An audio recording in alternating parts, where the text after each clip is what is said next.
فإن خير الحديث كتاب الله وخير الهدي هدي محمد صلى الله عليه وسلم وشر الأمور محدثاتها وكل محدثة بدعة وكل بدعة ضلالة وكل ضلالة في النار. أعوذ بالله السميع العليم من الشيطان الرجيم. بسم الله الرحمن الرحيم. ألم نهلك الأولين ثم نتبعهم الآخرين كذلك نفعل بالمجرمين. محترم حضرات، دینی بھائیوں، ساتھیوں، نوجوانوں، دینی اور اسلامی ماں اور بہنوں، آج انشاءاللہ اللہ تعالیٰ کی اس گھر میں تمام لوگوں کو پہنچنے کی توفیق ملی ہے. اولاً تو اس پر ہم سب کو اللہ تعالیٰ کا شکر ادا کرنا چاہیے کہ اللہ نے ہمیں صحت عافیت کے ساتھ اور اس فتنے کے دور میں دین کی باتیں کچھ سننے اور سنانے کے لیے اللہ تعالیٰ جمع ہونے کی توفیق دی ہے. اس پر اللہ تعالیٰ کا شکر ادا کریں. اور جس موضوع پر ہم بات کریں گے وہ ہمارے معاشرے کا ایک بہت ہی اندوہناک ایک پھیلا ہوا مسئلہ ہے اور ساری مشکلات. وہ کیا ہے؟ ظلم. آج دیکھتے ہیں پوری دنیا کے اندر عوام اور خواص، بلکہ آپ یہ کہیں کہ گھر سے لے کر کے ایک اعلیٰ درجے تک آپ پہنچ جائیں، کوئی جگہ ظلم سے خالی نہیں. تو سب سے پہلے تو دوستو ظلم کا معنی ہم سمجھیں کہ ظلم کس کو کہتے ہیں؟ ظلم اصل میں کہا جاتا ہے وضع الشیء فی غیر محلہ. اگر آپ نے ذرا کچھ مشکل ہوگی لیکن سمجھ لیں گے تو ہمیشہ کے لیے فرصت مل جائے گی. وضع الشیء فی غیر محلہ، جس چیز کا جو مقام ہے، جو جگہ ہے، اس سے اس کو ہٹا دینا ہی کیا ہے؟ ظلم ہے. اور اس کی آسان سے بات بتائیں، ٹوپی کہاں کی جگہ ہے؟ سر کی جگہ. پیر پہنے تو یہ ظلم ہے. جوتا جو ہے پیر کی جگہ ہے اور جوتا اگر سر میں پہننے لگا تو کیا ہے؟ یہ ظلم ہے. ہر چیز جو اللہ نے جس چیز کے لیے مقرر کی ہے، جو مقام مرتبہ دیا ہے، اسی مقام اور مرتبے پر رکھیں، وہ اس کو ہٹا دیں اس مقام و مرتبے سے، تو اس کو کہا جاتا ہے ظلم.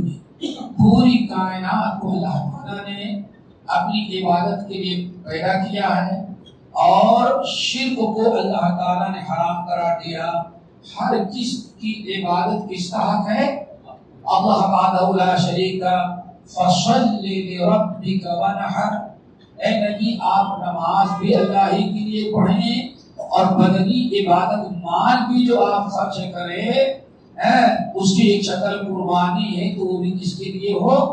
اللہ کے لیے. ذرا سوچیں، سب سے اہم آیت جو پیش کی جاتی ہے قل ان صلاتی ونسکی ومحیای ومماتی للہ رب العالمین لا شریک لہ وبذلک امرت وانا اول المسلمین. ذرا آپ غور کریں، اللہ نے فرمایا اے نبی آپ اعلان کریں ان صلاتی ونسکی ومحیای ومماتی، یعنی ہمارے روزے نماز سے لے کر کے زندگی کی ایک ایک حرکت جو ہے اس کس کے لیے ہے؟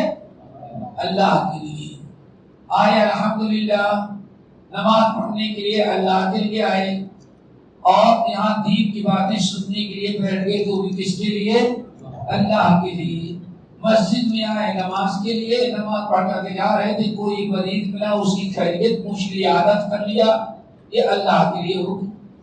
تو اسی لیے اب اگر کوئی انسان اللہ کا حق، اللہ کی عبادت جو توحید خالی سے کسی اور کو دے، اس کو کیا کہا جاتا ہے؟ ظلم ہے. جیسے کہ لقمان نے کہا تھا یا بنی لا تشرک باللہ ان الشرک لظلم عظیم. اے میرے پیارے بیٹے اللہ تعالیٰ سے دعا کرو آج ہی ہر ماں باپ کو اللہ توفیق دے اپنی اولاد کی تربیت کرنے کی. اولاد کی تربیت دوستو خصوصاً اولاد کے اخلاق کی تربیت، عقیدے کی تربیت، منہج کی تربیت، دینی تربیت، تعلیم ایک کتنا بڑا عمل ہے. آپ اس سے اندازہ لگائیں کہ اللہ تعالیٰ نے قرآن پاک میں لقمان حکیم کا قصہ بیان کیا اور صرف اس بنا پر انہوں نے اپنی اولاد کی صحیح تربیت کی تھی. یا بنی ولقد آتینا لقمان الحکمۃ ان اشکر للہ. آپ بات شروع کریں کہ ہم نے اپنے نبی اپنے بندے لقمان کو حکمت دیا تھا. حضرت عبداللہ ابن عباس رضی اللہ تعالیٰ عنہ قسم کھاتے ہیں اور کہتے ہیں اللہ کی قسم ما آتاہ النبوۃ، قسم کھا کے کہتا ہوں اللہ تعالیٰ نے حضرت لقمان کو جو حکمت دی تھی، حکمت سے مراد نبوت نہیں، نبی ان کو بنایا ہی نہیں تھا بلکہ نبوت سے حکمت سے وہ مراد یہاں علم و حکمت ہے. وَلَقَدْ آتَيْنَا لُقْمَانَ الْحِكْمَةَ أَنِ اشْكُرْ لِلَّهِ. ہم نے لقمان کو حکمت سے نوازا تھا اور ہم نے کہا آپ میرا شکر ادا کریں. اللہ رب العالمین نے علم دیا دوستو اپنے بندے لقمان کو، اور بلکہ یہ بھی بتائیں ذمہ طور پر کہ علم کیسے ملا. اللہ تعالیٰ نے بڑا کرم کیا ان کے اوپر. امام مالک رحمۃ اللہ علیہ موطا کے اندر اور اسی طرح اور اہل علم نقل کرتے ہیں کہ ایک دن لقمان حکیم کہیں بیٹھے درس دے رہے تھے، سننے والے بڑے شوق سے اور رغبت سے سن رہے تھے. ساتھی گزرا وہاں سے، ایک صاحب گزرے ان کو بڑا رشکایا، آج کے اللہ تعالیٰ ہم کو ایسے بنایا ہوگا. یہ دیکھیں ایک کالا کلوٹا حبشی آدمی اتنی عزت، اتنا اچھا کام کر رہا ہے، اتنے لوگ اکٹھا ہیں، اس کا بات سن رہے ہیں، اس کا درس سن رہے ہیں، یہ تو بڑا عجیب ہے. تو کھڑا کھڑا دیکھ رہا تھا، اس کو کچھ شک پڑا کہ شاید یہ لقمان ہے. کیوں؟ لقمان حد سے زیادہ کالے تھے، خمشیے سے ہوتا ہے اور ماشاءاللہ ہونٹ بھی موٹے موٹے بڑے. تو وہ شخص سے بہت دیر تک سنتا رہا. اس کو کچھ شک ہوا، پروگرام ختم کرنے کے بعد کہتا ہے انت لقمان، آپ لقمان نے کہا کیا؟ لقمان کہا انت الذی ترعى الغنم، ارے تم وہ غلام لقمان جو پہاڑیوں پر بکریاں چلاتے تھے؟ کہاں بکری کے چرواہا. اللہ اکبر. وہی بتانا چاہتا ہوں علم اللہ تعالیٰ کس کو دیتا ہے. دوستو دعا کرو، آج علم کی بڑی ضرورت ہے. اگر ایک خوبی ہمارے اندر ہو تو اللہ تعالیٰ بدول انعام کے علم دیتا ہے. یہ علم اللہ تعالیٰ کا بہت بڑا گفٹ ہے، بہت بڑا تحفہ ہے.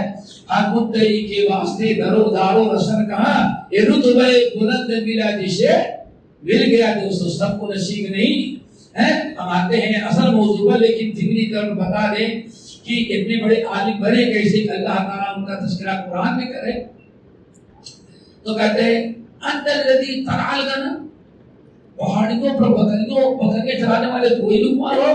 کہاں بھائی ہو. اس کو یقین نہیں پڑا تھا. اچھا آقا کا نام ہے، تم فلاں جو آدمی ہے سے اس کے غلام ہو؟ کہاں بھائی وہی غلام ہو. کوئی اتنی حجت بازی کر رہے ہو کیا؟ تمہیں کریوں لے رہے ہو، اتنا پوچھ رہے ہو، وہی لقمان ہو. کہا کہ ہم کو پہچان رہا ہوں. تو کو پہچان رہا کیوں؟ اس جس پہاڑی پر بکرے چلاتا تھا اپنے آقا کے، اسی پہاڑ پر تو بھی بکریاں چلاتے تھے. لیکن وہ کہتا ہے آخر دونوں بکریاں چلاتے تھے لیکن ماں بالا کا قلب ہذا علم، اتنا اونچا مرتبہ کیسے مل گیا تجھے؟ اتنا اونچا مرتبہ ملا کیسے؟ تو بڑی پیاری بات کہی اور اس کو ہم نے بھی طلبہ میں بیان کیا. بعض جامعات کے طلبہ نے نوٹ کیا. اللہ تعالیٰ سے دعا کرو اور ان پر عمل کرنے لگے تو یہ پتہ نہیں اللہ تعالیٰ ان میں سے کس کو چن کر کے کیا بنا دے؟ عالم بنا دے. ماں باپ کی بھی خوش نصیبی، قوم کی بھی خوش نصیبی اور اس بچے کی بھی خوش نصیبی. کہا کہ ماں بالا ما بلغ بک ھذا، یعنی اتنا اونچا مرتبہ کیسے مل گیا، علم کیسے ملا؟ کہتے ہیں کہ دیکھو بصدق الحدیث وحفظ الامانہ وترک ما لا یعنی ما بات اصل یہ ہے، یہ جو کچھ کو ملا ہے وہ اس بنا پر ملا جو میرا اندازہ ہے کہ میں جب سے بڑا ہوا زندگی میں کبھی جھوٹ نہیں، سچائی کی یا ایھا الذین آمنوا اتقوا اللہ وکونوا مع الصادقین، وکونوا سچوں کے ساتھ ہو جاؤ۔ اور ہماری مجلس جو باہر رات کے 1 بجے تک ہوگی، محلے کے سارے جھوٹے اکٹھا ہو گئے ان کے ساتھ ہو رہے ہیں۔ صدق الحدیث نمبر 2 وحفظ الامانہ، ہم نے جب سے سمجھا امانت جرم ہے، ہم نے کبھی آج تک امانت میں جرم نہیں کیا۔ نمبر 3 وترک ما لا یعنی، میں نے اپنے آپ کو ہمیشہ لایانی اور فضول چیزوں سے بچایا۔ ہم نے جب سوچا کہ رب کی دی ہوئی زندگی ہے، اللہ نے خاص مقصد کے لیے زندگی دیا ہے، لایانی اور فضول چیزوں میں خرچ کریں گے، ضائع کریں گے، اللہ تعالیٰ پوچھے گا کہ ہم ناشکری ہوگی۔ تو ہم نے کبھی فضول اور لایانی چیزوں میں اپنا ٹائم پاس نہیں کیا۔ دعا کرو اللہ تعالیٰ ہمارے اندر بھی پیدا کرے۔ دوستو بات بڑی چھوٹی لگتی ہے لیکن نتیجہ اس کا بہت ہی بڑا ہے، اور دنیا اور آخرت بڑی نجات ملتی ہے سچائی اور امانت کے ذریعے۔ بہرحال کہا اس لیے ملا، ہم نے کیا۔ تو اچھا یہی لقمان حکیم اپنے بیٹے کو جب اللہ دیا تو حکم دیا ان اشکر للہ، اے لقمان ہم نے تم کو علم دیا، حکمت دیا، تو تمہارا کام کیا ہے؟ تم اللہ کا، اللہ اکبر۔ اس لیے میں سمجھتا ہوں سب سے زیادہ اللہ تعالیٰ کے شکر گزار ان کو بننا چاہیے جن کے پاس جتنا علم ہو اتنا ہی زیادہ ان کو اللہ تعالیٰ کا شکر گزار بندہ بننا چاہیے۔ پیارے نبی محمد صلی اللہ علیہ وسلم سے جب پوچھا گیا کہ یا رسول اللہ آپ رات بھر اتنی عبادت کرتے ہیں، آپ کو کیا پریشانی ہے؟ آپ کے تو سارے گناہ بخشائے ہیں، آپ کم سے کم لیٹ کر کے آرام کیا کریں، آپ کو اتنی عبادت کرنے کی کیا ضرورت ہے؟ تو پیارے نبی نے کیا جواب دیا؟ افلا اکون عبدا شکورا، رب نے میرے گناہوں کو بخش دیے، اتنے یا میرے اوپر انعامات ہیں، تو کیا رات کو عبادت کر کے میں اپنے رب کا شکر ادا نہ کروں؟ میرے بھائیوں ہمیشہ علم والوں کو اللہ تعالیٰ سے دعا کرنی چاہیے، ہمیں بھی اور ہمارے ساتھیوں کو بھی کہ اللہ تعالیٰ ہم سب کو شکر گزار بنائے۔ کبھی غور نہیں کیا ہوگا اللہ تعالیٰ موسیٰ علیہ السلام کلیم اللہ ہیں اور تورات پکڑا رہے ہیں۔ موسیٰ دو تورات ہے نا، قرآن سورہ عرب ہے فَخُذْ مَا آتَيْتُكَ وَكُنْ مِنَ الشَّاكِرِينَ۔ موسیٰ ہم نے آپ کو اپنے کلام کے لیے رسالت کے لیے منتخب کیا، انی اصطفیتک برسالاتی و بکلامی فخذ ما آتیتک بقوة وکن من الشاکرین۔ ہم نے آپ کو رسول بنایا، آسمانی کتاب تورات ہم نے سب کچھ دیا، فخذ ما آتیتک بقوة، دیکھو مضبوطی سے اس کو پکڑیے، یعنی اس پر عمل بھی ہونا چاہیے، وَقُمْ مِنَ الشَّاكِرِينَ، اور آپ اللہ تعالیٰ کی شکر گزار بندوں میں بنے۔ یہی لقمان حکیم اپنی اولاد کو تربیت کر رہے ہیں۔ پتا چلا کہ سب سے بڑا فریضہ انسان پر ہے اولاد کی تربیت، اور تربیت کہاں سے ہونی چاہیے؟ یا بنی لا تشرک باللہ ان الشرک لظلم عظیم، میرے پیارے بیٹے لقمان، میرے پیارے بیٹے خبردار، لا تشرک باللہ، تو کبھی اللہ تعالیٰ کے ساتھ شرک نہیں کرنا۔ کیوں؟ ان الشرک لظلم عظیم، شرک سب سے بڑا ظلم ہے۔ کیوں؟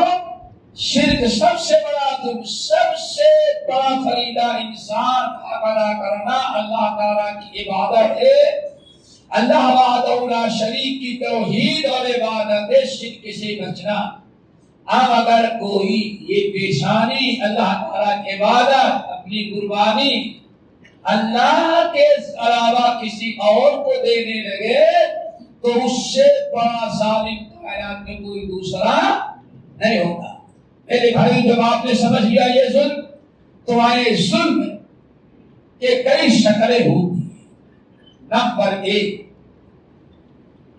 پہلے تو یہ سمجھیں کہ ظلم کی مذمت پیارے نبی محمد صلی اللہ علیہ وسلم نے ارشاد فرمایا، اتقوا الظلم فإن الظلم ظلمات یوم القیامہ، لوگوں خبردار ظلم سے بچنا، کسی مخلوق پر ظلم نہیں کرنا۔ کیوں؟ یہ ظلم جو کر رہا ہے قیامت کے دن اس کو تاریکیوں میں ہوگا، اس کو نور سے محروم کر دیا گا۔ اور یہ بھی یاد رکھیں، ظلم ایک ایسی بدترین چیز ہے کہ انسان جب ظلم کرنے لگتا ہے تو اللہ تعالیٰ اس کے لیے ہدایت کا راستہ بند کر دیتے۔ قرآن پاک کے کتنے مقامات پر لا یفلح الظالمون، اللہ ظالموں کو ہدایت نہیں دیتا، لا یہدی القوم الظالمین ان اللہ لا یہدی، اور واللہ بس کئی قسم کی آتی، اللہ ظالموں کے لیے ہدایت کا راستہ بند کر دیتے ہیں۔ ہمیں ظلم سے بچانا۔ نمبر 2، انسان جب ظلم کرتا ہے تو اللہ تعالیٰ ظلم کرنے کی وجہ سے اسے کبھی دنیا میں کامیاب نہیں ہونے دیتے۔ مثلا مشہور ہے، ظلم کی ٹہنی کبھی ناؤ کشتی کی کبھی چلتی نہیں، ظلم کی ٹہنی کبھی پلتی نہیں۔ لا یفلح الظالمون، لا یفلح الظالمون، قرآن کہتا ہے خبردار ظلم نہیں کرنا، کیونکہ ظالموں کو اللہ تعالیٰ کبھی کامیاب نہیں کرتا۔ دوستو، ظلم کی مذمتیں اور اس کی قباحتیں اتنا زیادہ ہے کہ سب کو ایک وقت میں بیان کرنا بہت مشکل ہے۔ ظالم جو ظلم کرتا ہے، کل الذنوب یؤخر اللہ عز وجل، امام بخاری رحمۃ اللہ علیہ الادب المفرد کے اندر نقل کرتے ہیں، کل الذنوب یؤخر اللہ عز وجل، اللہ تعالی ہر گناہ کی سزا مؤخر کرتا ہے۔ مشرک شرک کرتا ہے، لیکن شرک کی سزا بھی اللہ کیا کرتا ہے؟ وہ مؤخر کرتا ہے۔ اگر کرنا چاہے کرتا ہے۔ شرابی کو چھوٹ لیتا ہے، کل الذنوب یؤخر اللہ عز وجل، ہر گناہ کی سزا اللہ تعالی مؤخر اگر کرنا چاہے، دنیا میں چھوڑ دیتے ہیں، آخرت میں سزا دیتا ہے۔ یہ ساری زندگی گزارتا ہے، آخر میں اللہ سزا دیتا ہے۔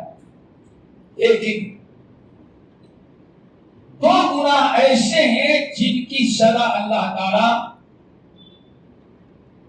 ما يدخر له فی الآخرہ، دنیا میں سب سے جلدی ان کو سزا دیتا ہے، اور دنیا میں سزا دے کر کے ختم نہیں کر دیتا، اصلی بڑی سزا آخرت کے لیے بچا دیتا۔ کیا ہے؟ البغی وقطیعۃ الرحم، کسی پر ظلم کرنا اور قطع رحمی کرنا، ظلم کرنا اور قطع رحمی کرنا۔ ظلم کی سزا اللہ تعالیٰ ضرور دیتا ہے، ما یدخرون۔ پھر اب آئیے ظالم کا انجام، ظالم کا انجام ہے، ظالم کا انجام کیا ہوتا ہے؟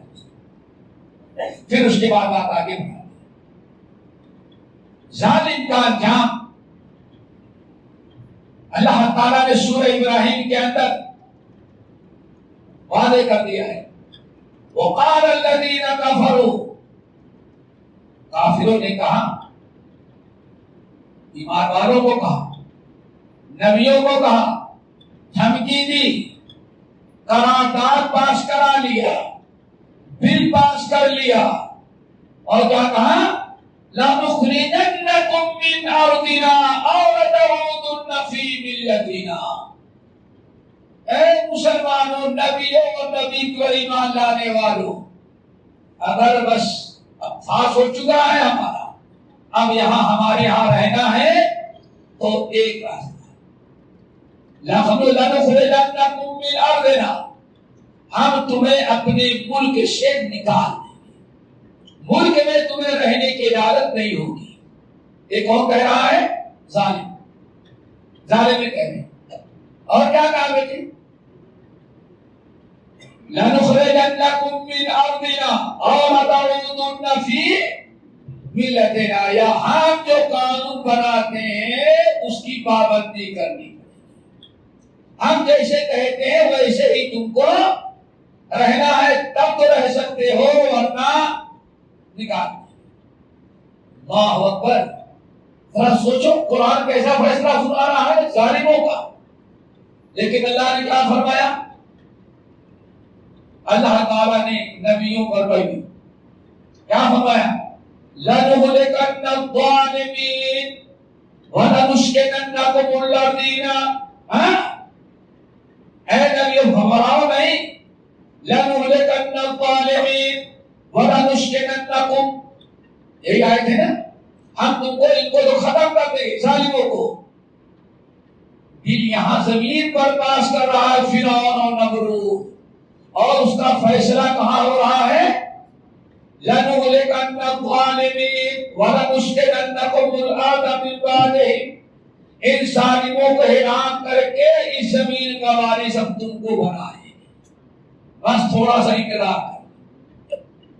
دیکھا ظالم کا انتہا، ظلم کرنے والوں کا انجام کا دوست کس طرح سے اللہ تعالیٰ کا معاملہ کرتا ہے۔ اور ظالم، اگر آپ کے محلے میں کوئی ہے ظلم کرنے والے، رہتے ہیں محلے میں کچھ لوگ جن کو حلال حرام جائز ناجائز کچھ نہیں، بس یہ یہاں اگر آپ گوشت دانا ہو جانا چاہے، سمجھا تھوڑا چوڑا ہو جائے بس، پھر ذرا دیکھو اب نہ اللہ کے چلے گی، نہ اللہ نبی کی چلے گی، نہ قرآن فیصلہ چلے گا، نہ مولانا صاحب کی فتوے کا۔ اب جو فتوا ہوگا مسئلہ وہ حل کریں گے، اور نہیں تو کچھ اور راستہ اختیار۔ اللہ اکبر۔ میرے بھائی آپ نے کیا سمجھا ہے؟ اللہ نے فرمایا وَكَذَلِكَ نُوَلِّي بَعْضَ الظَّالِمِينَ، ظالموں کو ظلم کرنے دو، تم زیادہ پریشان نہ ہو، کیوں؟ اس کے بعد بڑا پاور ہے، بڑی طاقت ہے۔ اللہ کا فیصلہ یہ ہے کہ کس سے بڑے ظالم کو اللہ اس کے اوپر مسلط کرے گا، پھر اس کو مزہ چکھے گا۔ اس پوری قوم کو امن و امان کو باقی رکھنے کے لیے اللہ ظالم کو کس کے ذریعے ملاتا ہے؟ ظالم کے ذریعے مسلط کرتے ہیں۔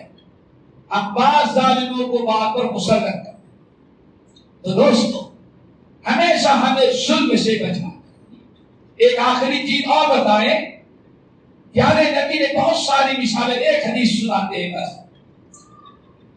حضرت جابر بن عبداللہ رضی اللہ تعالیٰ عنہ یہ حدیث امام ابن ماجہ رحمۃ اللہ علیہ نے صحیح کے اندر مسند صحیح نقل کیا، اور بہت سارے محدثین نے دوستو کسی پر ظلم نہ کرو دوستو۔ اللہ تعالیٰ کے ہاں جانور پر بھی ظلم ہوا تو اللہ تعالیٰ اس کو پسند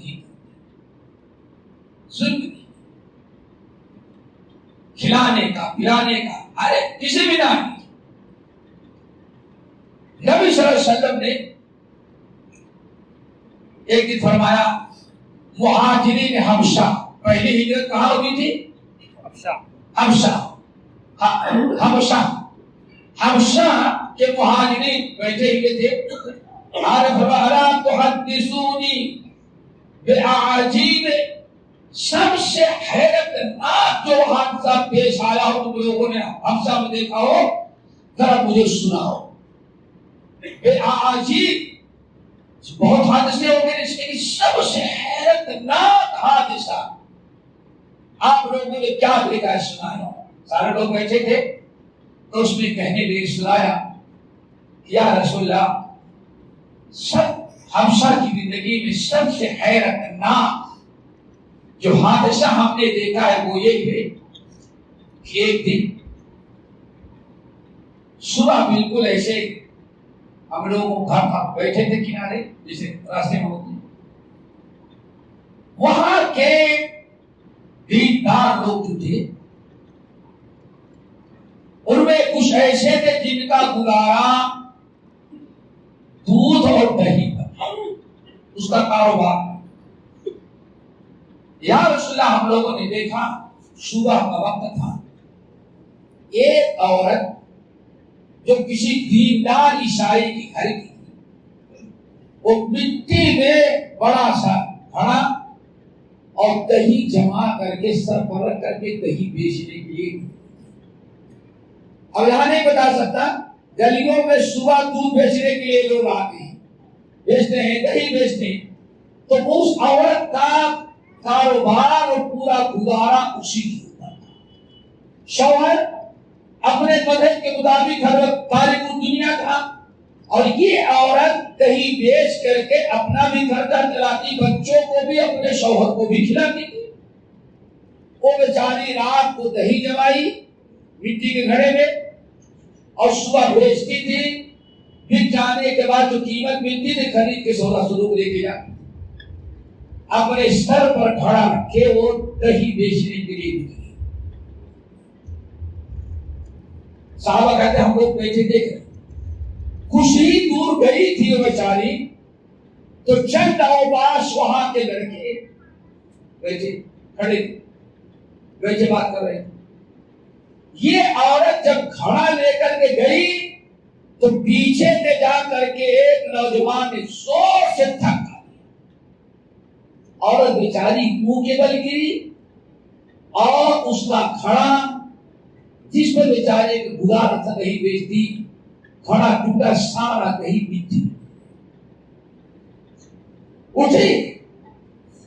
پورے علاقے میں کوئی ایک انسان اس عورت کی حمایت میں کھڑا نہیں۔ کیوں؟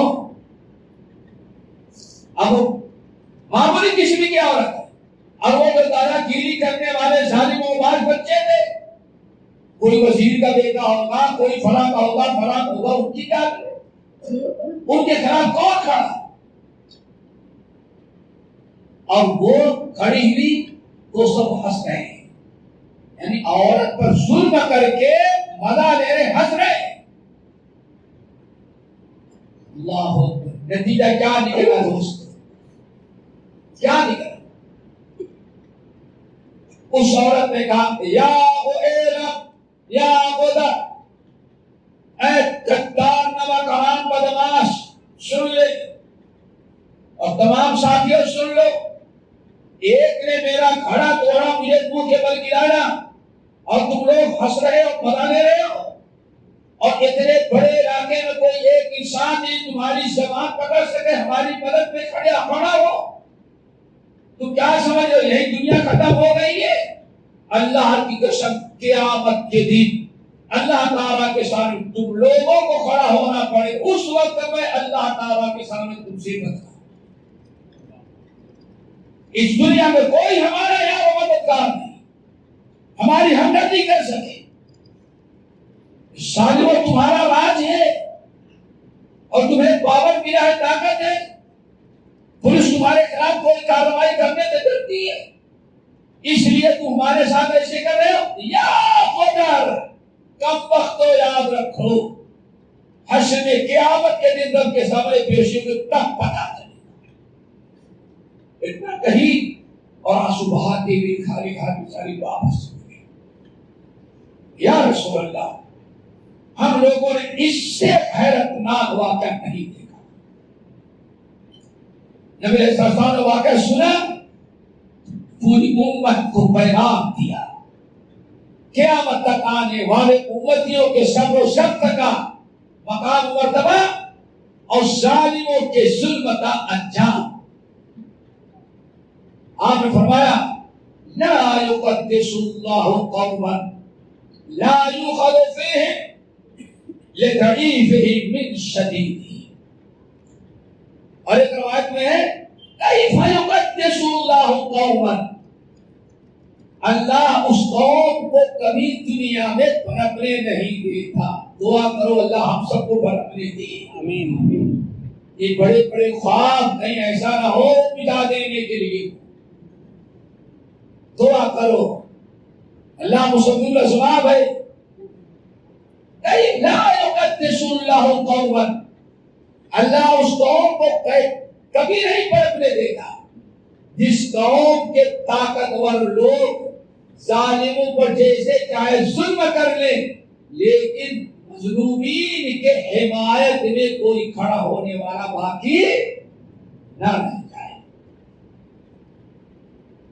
دوست اسی لیے پیارے نبی کی تعلیم کیا ہے؟ انصر اخاک ظالما او مظلوما، ہمارے پیارے نبی نے حکم دیا انصر اخاک ظالما او مظلوما، میرے امت کے لوگوں خبردار، تم کبھی ظلم نہیں کرنا اور تم ظالم کی بھی مدد کرنا اور مظلوم کی بھی مدد کرنا۔ اور کرو گا انصر اخاک، اخ کے معنی جانتے ہو؟ اخا بھائی، انصر اخاک، اے مومن اپنے بھائی کی مدد کر، ظالمن او مظلومن، چاہے ظالم ہو یا مظلوم۔ اللہ اکبر، پیارے نبی کو ذرا دیکھ، ظالم کو بھی بھائی کہہ رہے فرما رہے ہیں اور مظلوم کو بھائی۔ انصر اخاک ظالما او مظلوما، اپنے دونوں بھائیوں کی تم مدد کرو، ظالم کی بھی اور مظلوم کی۔ صحابہ نے کہا یا رسول اللہ مظلوم کی مدد تو سمجھ میں آتی ہے، اس کے خلاف وہ محبات میں کھڑے ہو جائیں، لیکن ظالم کی مدد کیسے کریں؟ آج بس ظالم کو ظلم سے روکو، سمجھا بجھا کر کے اپنی طاقت سے، یہی بہت بڑی تمہاری مدد ہے۔ تو پتہ چل گیا ہمیں۔ اور دوسری چیز عقیدے کی بات معلوم ہو گئی، کس کی؟ عقیدے کی، کہ گناہ کبیرہ کا مرتکب جو ہوتا ہے اسلامی جو ہوتا ہے کافر مرتد نہیں ہوتا تھا۔ جیسے خوارج نے یا جماعت المسلمین نے جو پڑوسی ملک سے نکلی ہوئی تھی، یا کچھ سرفر عاد ہیں جس کو دیکھا گناہ کرتا ہوا کفر کا فتویٰ لگا دیا۔ دوستو کفر کا فتویٰ جب تک کوئی کتاب و سنت سے حجت اور برہان نہ ہو کسی پر کفر کا فتویٰ نہیں لگایا جا سکتا۔ تو بات سمجھ میں آ گئی ہوگی کہ ہمیں ظالم کی مدد کرنا ہے، مظلوم کی، لیکن مدد کا طریقہ الگ ہے۔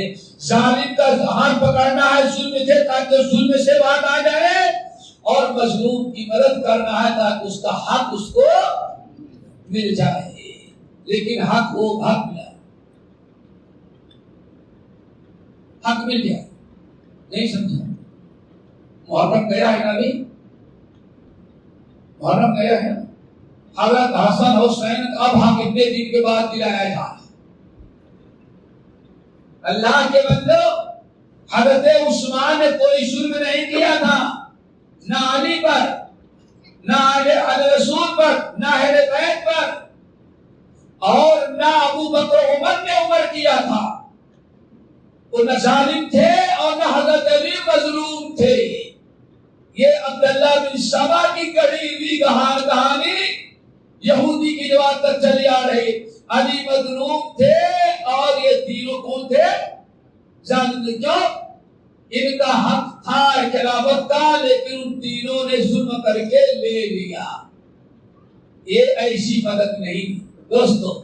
جو ظالم ہے آپ اس کو اس کی مدد کریں، اس کو روکیں، ظلم سے روکیں، اس کا ہاتھ پکڑ لیں، سمجھائیں، بجھائیں، نصیحت کریں تاکہ وہ ظلم سے بچے اور مظلوم کی آپ حمایت کریں. اب آئیے آگے بڑھتے ہیں. ظلم کتنے قسم کا ہے؟ یہی سمجھ رہا ہوں، یہی آخری بات ہے. بہت سن چکے ہوں گے. ظلم کی کتنی قسمیں؟ نمبر 1، انسان سب سے بڑا ظلم دے اللہ تعالیٰ کا حق کس کو دے دے؟ بندوں کا. ان الشرک لظلم عظیم. نمبر 2، اس کے بعد محمد صلی اللہ علیہ وسلم کا حق کسی اور کو دے دے. وسلم کا جو مقام و مرتبہ ہے وہ کس کو دے دے؟ کسی اور کو دے دیا جائے. کیا خیال ہے؟ اللہ اکبر. سوچو دوستو، اللہ نے نبی کا حق مقرر کیا. وما ارسلنا من رسول الا ليطاع باذن اللہ. اللہ نے نبی اس لیے بھیجا ہے کہ نبی کی اللہ تعالیٰ کے حکم سے نبی کی اطاعت کیا جائے. پتا چل گیا دنیا میں نبی کے آنے کا مقصد یہ ہے کہ لوگ کس کی اطاعت کریں؟ نبی رسول کی اطاعت کریں. اور تعجب ہے اللہ نے مخصوص کر دیا وَإِن تُطِيعُوهُ تَهْتَدُوا. اے دنیا کے لوگوں کان کھول کر کے سن لینا، صرف محمد صلی اللہ علیہ وسلم کی اطاعت کرو گے تبھی ہدایت ملے گی.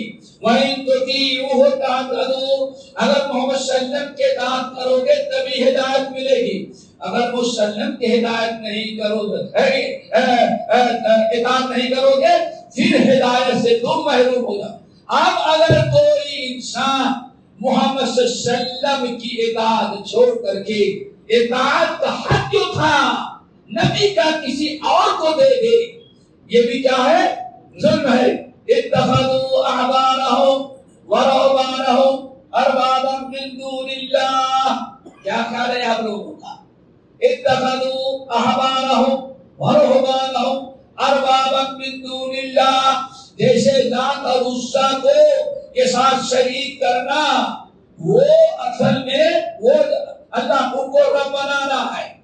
ایسے ہی کسی انسان کو حلال اور حرام کا اختیار دے دینا اور آنکھ بند کر کے اس کی بات کو قبول کر لینا، یہ سب نبی کے ساتھ ظلم نہیں ہے. نبی کے ساتھ بھی ہے اور اللہ تعالیٰ کے ساتھ بھی ظلم ہے. اس لیے اللہ نے فرمایا اتخذوا احبارهم ورهبانهم اربابا من دون اللہ.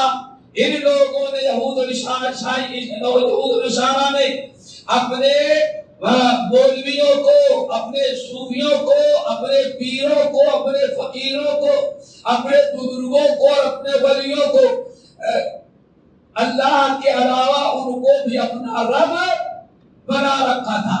تو میرے بھائی یہ کوئی معمولی ظلم نہیں ہے، یہ بھی ظلم کی بہت بڑی شکل ہے.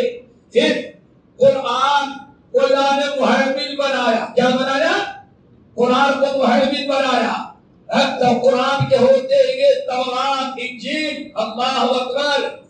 کسی اور کی طرف جو رجوع کرنا یہ اللہ پر ظلم ہے، اللہ کی کتاب پر بھی ظلم ہے. کیوں دوستو؟ عمر فاروق کا قصہ معلوم ہے نا؟ انجیل جب لا کر کے پڑھنا شروع کر دیے تھے، کیا خیال ہے؟ انجیل پڑھ رہے تھے نا؟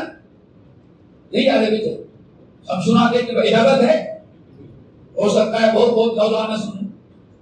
عمر فاروق رضی اللہ تعالیٰ عنہ کا ایک دل سے یہودی بڑا ملتا جلتا تھا، وہ کچھ تعلقات تھے.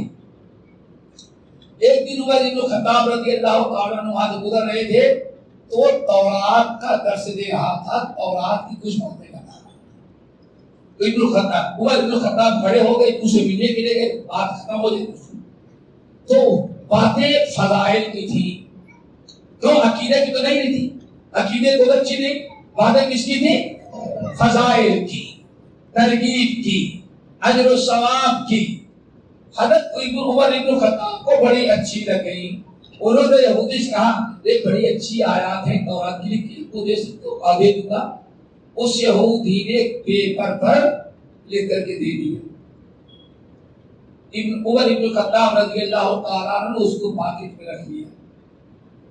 ایک دن نبی علیہ السلام بیٹھے ہوئے تھے اور اللہ کی جدیدی گفتگو ہوتی رہتی تھی، صحابہ کرام کا بڑا مجمع تھا۔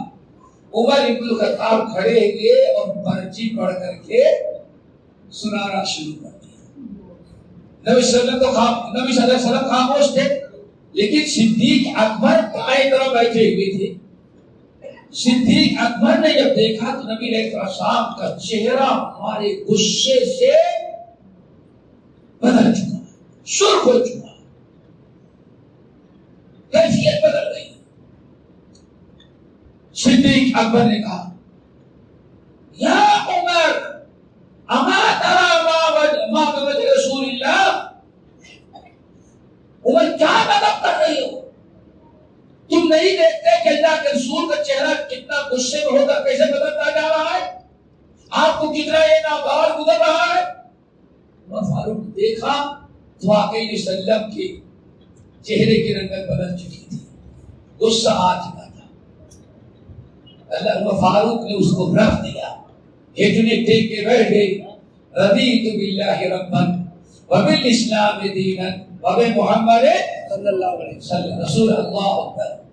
یا رسول اللہ ہم قرآن ہی کو مانتے ہیں، یہ یہودی میں گزر رہا تھا، وہ پڑھ رہا تھا، ذرا اچھی لگی، میں سوچا میں پڑھ کر کے سنا دوں۔ اللہ رسول نے فرمایا عمر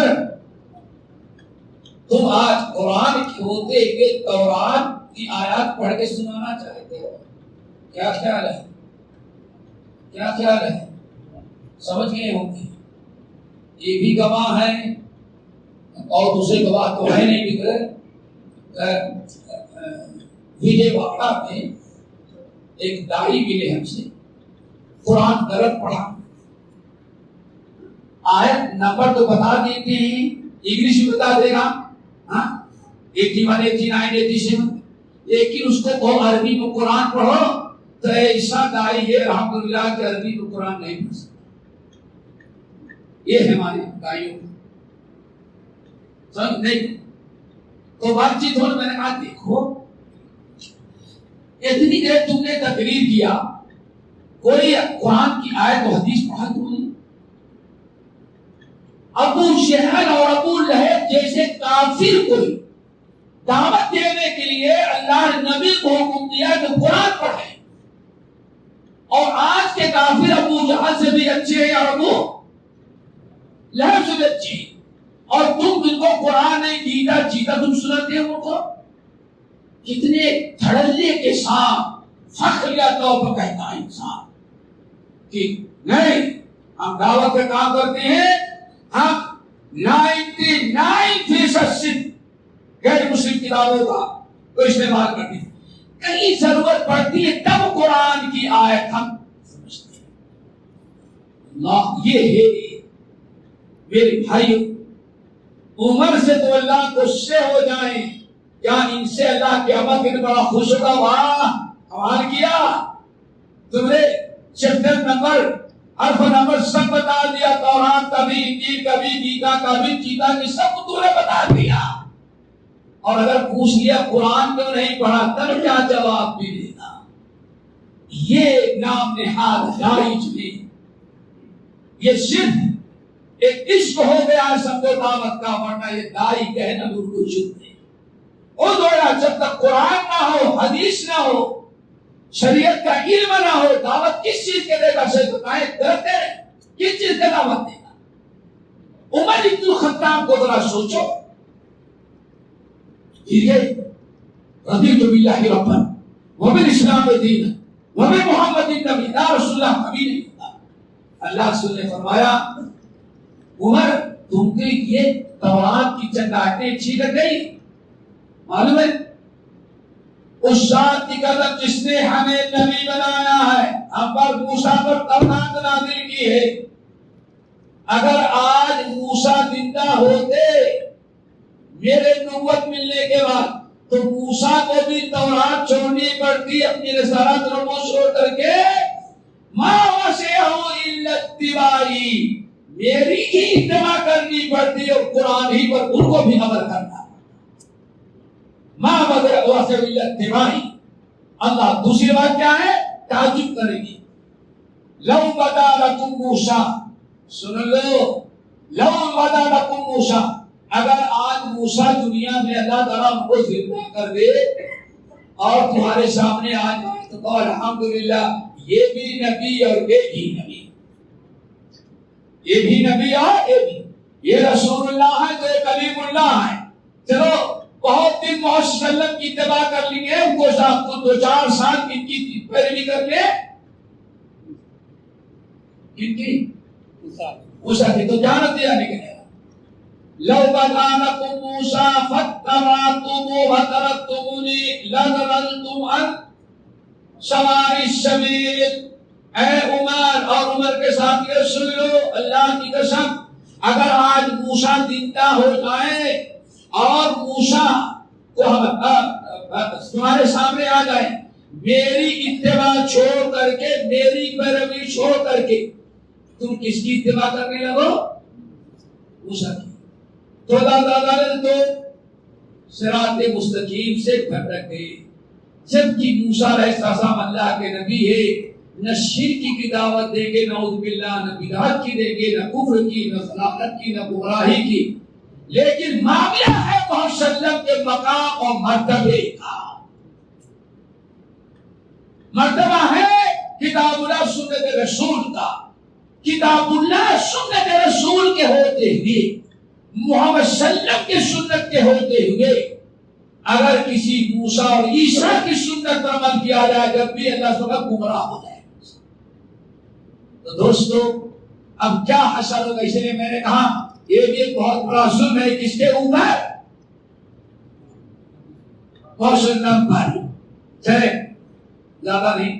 اس کے بعد سب سے بڑا ظلم ہے انسان کا اپنے نفس پر. کیا خیال ہے؟ اپنے نفس پر ظلم نہیں ہے؟ نہیں ہے. کیا ظلم؟ تم نے کچھ ظلم کیا اپنے اوپر؟ وَمَا ظَلَمْنَاهُمْ وَلَٰكِنْ كَانُوا أَنفُسَهُمْ يَظْلِمُونَ. قرآن پاک بڑا پڑا ہوا ہے. اللہ نے قوموں کو ہلاک کیا برباد کر دیا. کسی کو سیلاب میں کسی کو زلزلے میں کسی کو پتا نہیں کس میں ان گنہگار قوموں کو ہلاک کرنے کے بعد اللہ نے فرمایا ما ظلمناہم ہم نے ان کے اوپر ظلم نہیں کیا بلکہ کیا کیا ولیکن کانوا انہوں نے خود اپنے اوپر ظلم کیا. کیا مطلب ہے دوستو؟ گناہ کرنا انسان کا اپنے نفس کے اوپر کیا ہے؟ ظلم ہے. یہ اپنا انسان اس کو ظلم نہیں سمجھ رہا. یہی سب سے بڑا ظلم ہے. ولیکن کانوا انفسہم.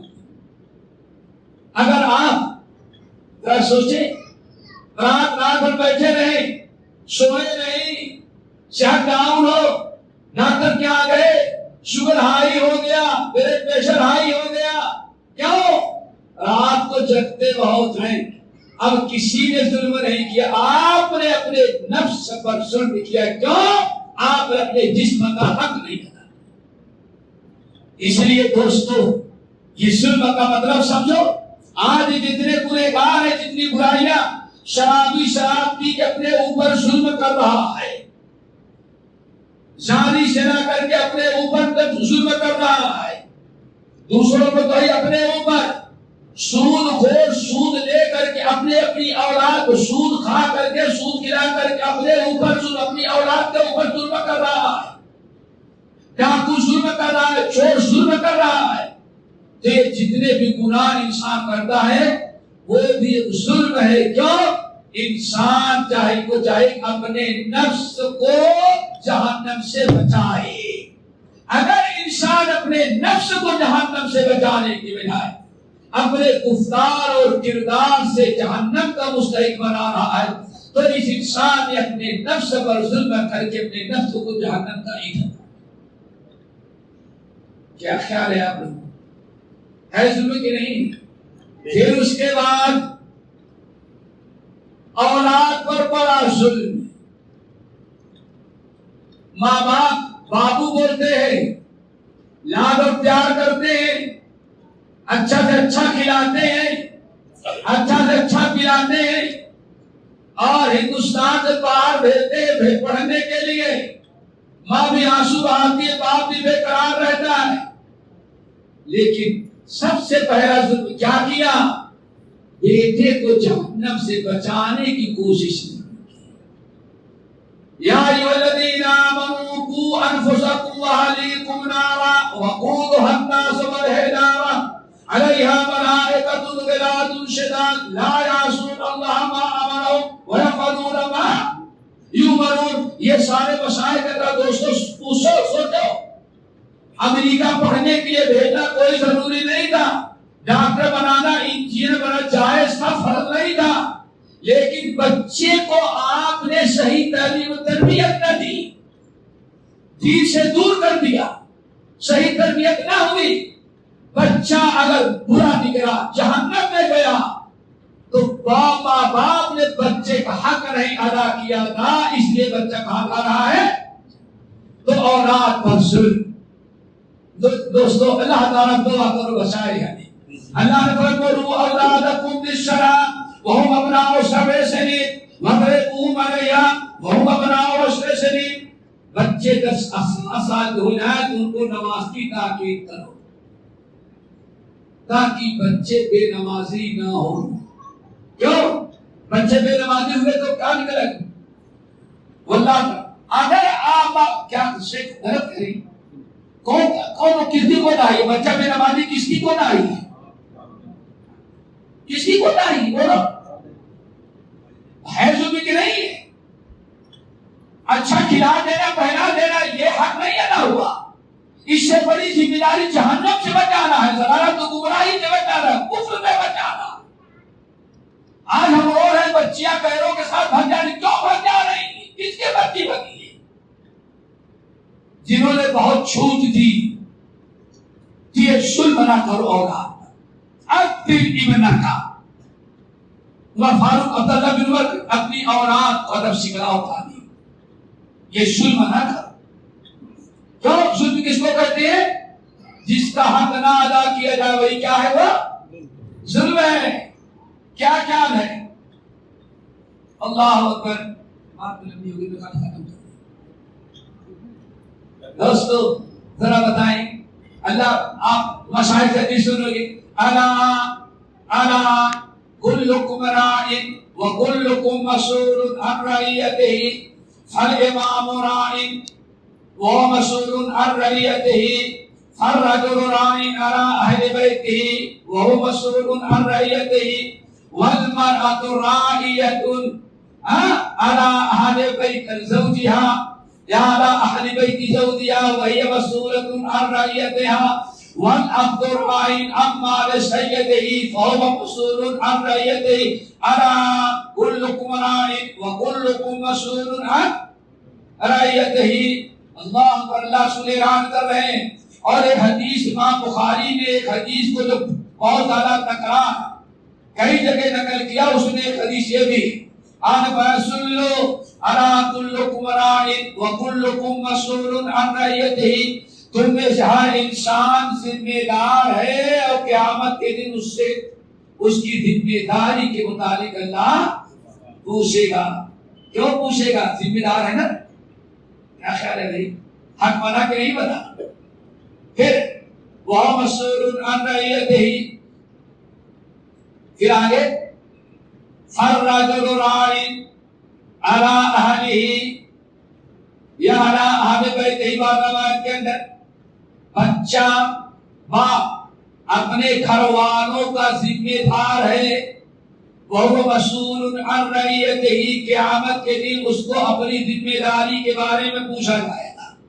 پھر باپ ڈیوٹی پہ چلا گیا ہے یا سعودیہ میں رہتا ہے بیٹا بیچارہ روزی روٹی کے لیے، اور ایسے موقع پر یا کہیں ڈیوٹی پر ہے اللہ فالمرأۃ راعیۃ، میڈم بھی ذمہ دار ہے شوہر کے بچے اور شوہر کے گھر والوں کی. فالمرأۃ راعیۃ علی اہل بیت زوجها. آج کہتے ہیں ساس سسرے کی کوئی ذمہ داری ہمارے کو کوئی امریکہ سے فتوا دیا ہوگا یا آسٹریلیا سے آیا ہوگا، سمجھ گئے نا؟ ذرا حدیث مشائخ سے پوچھے، علماء موجود ہے، کیا الفاظ؟ فالمرأۃ راعیۃ علی اہل بیت زوجہا، شوہر کے گھر والوں کی ذمہ دار ہے. اور شوہر کے گھر میں بوڑھے ماں باپ بھی ہیں، اور کون ہے؟ شوہر کے بچے بھی ہیں. اور میڈم زیادہ پڑھی لکھی ہے تو کیا کرے گی؟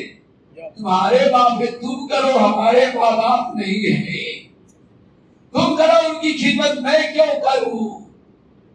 نہ سوچو. حافظ ابن قیم رحمۃ اللہ علیہ کہتے ہیں عجیب کھوپڑی ہے. یہاں تو حضرت فاطمہ حضرت علی کے گھوڑے کی خدمت کرتی تھی، تو اللہ رسول نے کبھی نہیں کہا علی گھوڑا تم پالو، تمہاری بیوی کا حق نہیں ہے.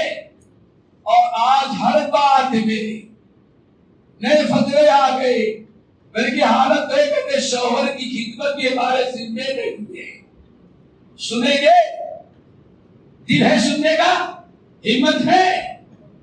ابھی جمعرات کا واقعہ ہے، جمعرات کا واقعہ ہے. میڈم 3 سال ہو گئے آج تک شوہر کو کھانا پکا کے نہیں.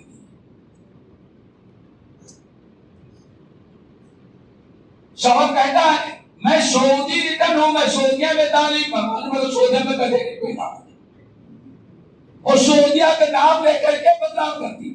میں سعودیہ میں پڑھی، میں وہاں پیدا ہوئی ہوں، ہمیں زیادہ علم ہے.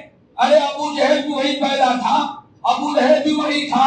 سعودیہ کسی کو علم نہیں دیتا، علم حاصل کرنے کے بعد بھی حاصل ہوتا ہے.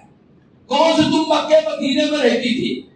اللہ کی قسم سانس ہو رہی ہے، 3 سال گزرے. کتنے؟ 3 سال. آج تک بیوی نے شوہر کو ناشتہ تک نہیں دیا، کھانا بنا نہیں دیا. کیا کرتی ہے؟ کہاں قرآن حدیث میں لکھا ہے کہ شوہر کو کھانا دے؟ کھانا کیا، کھانا تو ہوٹل میں مل جاتا ہے. واللہ اور شوہر بیچارہ سوچتا ہے رشتہ باقی رہ جائے. سمجھ گئے؟ کسی صورت سے آج ادھر 3 سال گزر گئے. ابھی جمعرات تک کیس ہے، جمعرات تک کیس ہے، عصر کے پہلے کیس ہے اور عشاء کے بعد میں یہاں بھی نہیں. اور ہم سوچو کہاں سے کہاں تک دنیا پہنچ گئی. اب ساس سسرے کا معاملہ نہیں، یہاں تو شوہر کا. اور آگے بچوں کو بھی پیدا کرنے کے بعد چھوڑ دیں گے، وہ بھی شوہر کے تم جانو، وہ کوئی بعید نہیں. اگر یہی سرفری تو پیدا ہوتے رہے. دوستو ذرا سوچو، حضرت فاطمہ حضرت علی کے گھوڑے کی خدمت، حضرت علی کی خدمت، اللہ اکبر. اب عورت کس لیے ہے جب شوہر کو ناشتہ بھی نہ دے سکے، روٹی بھی نہ پکا سکے؟ اللہ کی قسم سے ساس کہتی ہے کہ میں نہیں پکاتی، تو کہتی ہے کہ بھائی ہوٹل سے کھانا بھی جاتا. بیوی کو پریشان کرنے کی کیا ضرورت ہے؟ ہوٹل میں کھانا کھا لے شوہر، وہ اس کا کام ہے کھانا نہ کھا. یہ سب اسلام سے دوری. تو آئی میرے بھائی بات، اول مانا تو رعیت، بیگم بیوی ذمہ دار ہے کس کی؟ علی اہل بیت، شوہر کے گھر والوں کی. پھر وہی مسئولۃ عن رعیتها، اور قیامت کے دن اللہ تعالیٰ اس سے بھی پوچھیں گے اس کی ذمہ، تم نے کتنا حق ادا کیا، تم نے اپنی ذمہ داری کتنی نبھائی، پوچھا جائے گا. اللہ کے رسول نے یہاں تک بیان کیا والعبد راعٍ علی مال سیدہ، اور نوکر غلام یہ دکان پر سیلسمین اور کیا کہتے ہو جو گھومتا رہتا ہے، ارے مارکیٹنگ کرنے، ڈیلیوری بوائے جو کسٹم تیار کرتا ہے، سب اللہ نے یہ سب ان کے اوپر ذمہ دار ہو. یہ بھی کیا ہے؟ ذمہ دار ہے. وہ مسئول عن رعیتہ، اور قیامت کے دن اللہ تعالیٰ اس نوکری سے کرنے والے سے پوچھے گا اس کی ذمہ داری کے مطابق. ایک بات بتائیں، شاید کی پتہ نہیں آتی جا رہی ہوں تو باتیں، لیکن ہم گھڑی بھی دیکھ رہے ہیں اور آپ لوگ بگا نہیں ایک پوجا بھی صرف ایک چیز ہے اللہ غور کریں کہ کتاب و سنت کے سمجھنے والے کیا خیال ہے صحابہ سے بڑا کوئی ہو سکتا ہے؟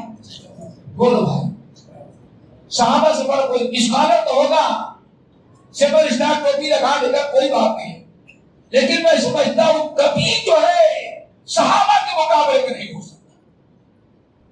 عبداللہ ابن عمر ابن الخطاب رضی اللہ تعالیٰ عنہ ایسے گزر رہے تھے.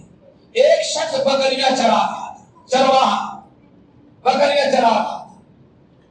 وہ عبداللہ بن عمر رضی اللہ تعالیٰ عنہ دیکھا، کبھی چلتے پھرتے دیکھتا رہتا ہے، وہاں چارہ گھاس بھی تھی، خشک تھی، چارہ ہرا بھرا نہیں بلکہ گھسا پیٹا چرا ہوا سوکھا ہوا. یہ راستہ پکڑ کے آگے گئے 1 کلومیٹر، دیکھا وہاں بڑے ہرے بھرے چارے ہیں، ہرا بھرا چارہ نہیں رہا گیا. اس کو کہتے دعوت، اس کو تبلیغ، اس کو کہا جاتا ہے ہمارا بیمار بن رہی ہے مردہ. عبداللہ ابن عمر ابن الخطاب پھر پرت کر کے آئے اور کہا میاں کس کی بکریاں ہیں؟ کہا ہمارے شیخ کی ہیں. میں تو اس کا چرواہا ہوں. کہا تم یہی چلا رہے ہو، یہاں چارہ چھوٹا چھوٹا ہے، بکریوں کو اچھا چارہ نہیں ملا ہے، 10 قدم آگے چلے جاؤ تو وہاں چارہ اچھا ہے، بکریاں کھا دیں گی. اگر تم نے ایسا نہ کیا تو یہ امانت میں خیانت ہے. تم نے اور حدیث سنائی کہ یہ کلکم راع وکلکم مسئول عن رعیتہ. کہا یہ امانت میں، یہ ذمہ داری میں خیانت ہے کہ چرواہا اگر شیخ تمہارا ہوتا تو وہاں بکریاں چراتا، تم تنخواہ لیتے ہو، مزدوری لیتے ہو، اور بکریاں وہاں چرا رہے ہو جہاں اچھے چارے نہیں. اس سے اندازہ رکھے صحابہ کی وہ خیانت ہو سکتی ہے لیکن ہمارے گھروں میں خیانت نہیں ہو سکتی.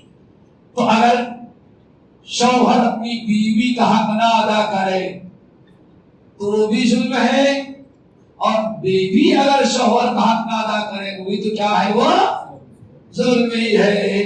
تو میرے بھائیو ظلم تو بہت قسم کا ہے. ایک بتا کر کے بات کو ختم کر دیتے ہیں.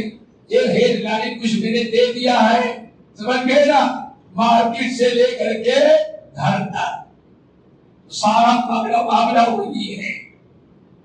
اب ہر آدمی اپنا اپنا بڑی انسان والا نفس سے بشیرہ. اللہ اکبر. ظلم دیکھو، نبی علیہ السلام راستہ پکڑ کے جا رہے، ایک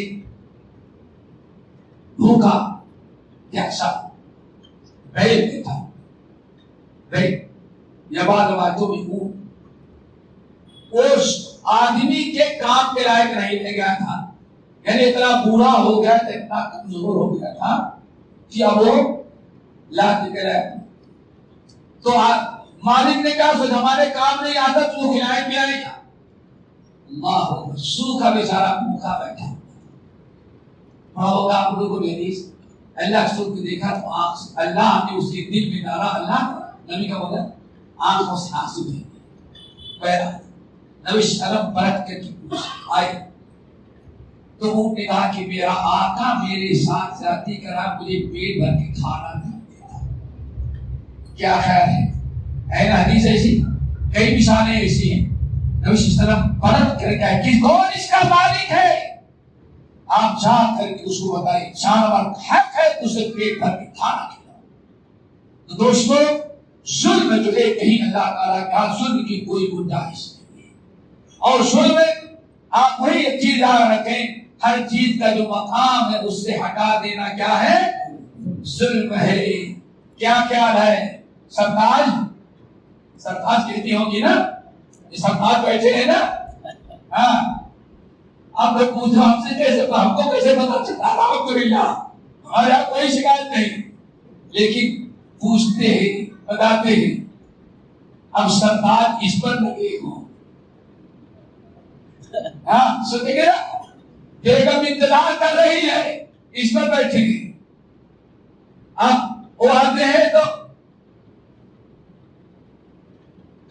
سرکار کیا زیادہ کرتی جب سو کمپنی کا بات کا ہمارے اوپر ہے. نہ کمپنی کا کام ہے، نہ آفس کا. شیطان کسی اور سے ٹیلی فون ملا دیا ہے. کیا خیال ہے؟ آج شکایتیں نہیں، شکایتیں گھر کے گھر اجڑ رہے ہیں. یہ ظالم شوہر ظالم ہے، بہت بڑا ظالم ہے، جو بیوی کا حق ادا کرنے کے بجائے غیروں کے ساتھ. نبی صلی اللہ علیہ وسلم ارشاد فرماتے ہیں، جب اللہ کے رسول کو شہر کرائی گئی، بڑے مناظر آپ نے دیکھا. ایک ایسے مقام پر گئے، اچھی طرح سنو، یہ ساری غلطی وہیں سے نہیں ہے. ہمارے سردار حضرات بھی بڑے ہی اس وقت بڑا ظلم کس کے ساتھ ہو رہا ہے. ساری محبت یہ ہے، یہی بچہ بھی ہے، بیٹا بھی ہے، بیٹی بھی ہے، یہی بیوی بھی بنا ہوا ہے. اس میں سب کچھ ہے، بس بٹن ادھر ادھر کرنے کی دیری ہے. دوستو کوئی دیکھے نہ دیکھے، لیکن اوپر والا دیکھ رہا ہے کہ کمپنی کا کام کر رہے ہیں، کسٹمر سے بات کر رہے ہیں، یا کوئی اور شکار ہے، کوئی اور کسٹمر ہے. وہ تو اللہ تعالیٰ کیا یوم تبل السرائر، یوم تبل السرائر، قیامت کی ساری چھپی ہوئی چیزیں اللہ کھول کر کے رکھ دے گا. وہاں سے بیوی نہیں ہوگی. سارے لوگ دیکھیں گے رات میں ٹیلی فون یا انٹرنیٹ سے بیٹھ کے کیا کر رہا ہے. کمپنی کا کام ہے، وہ شیطان کی خدمت کر رہا ہے، وہ پتا چلے گا.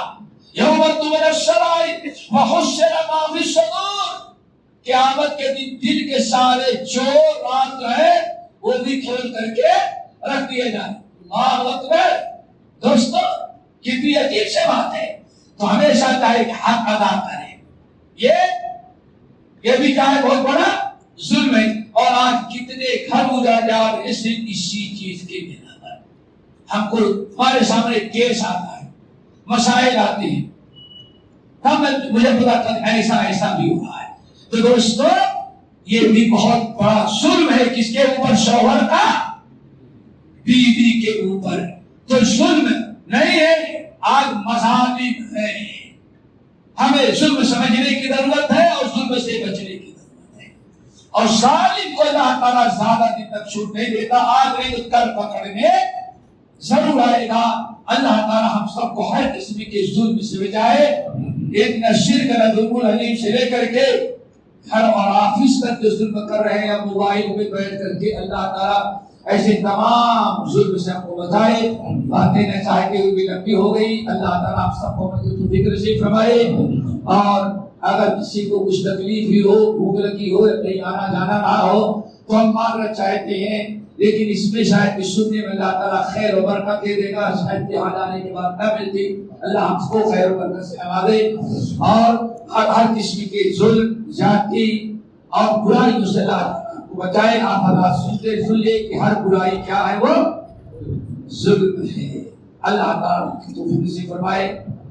اقول قولی ھذا واستغفر اللہ من كل ذنب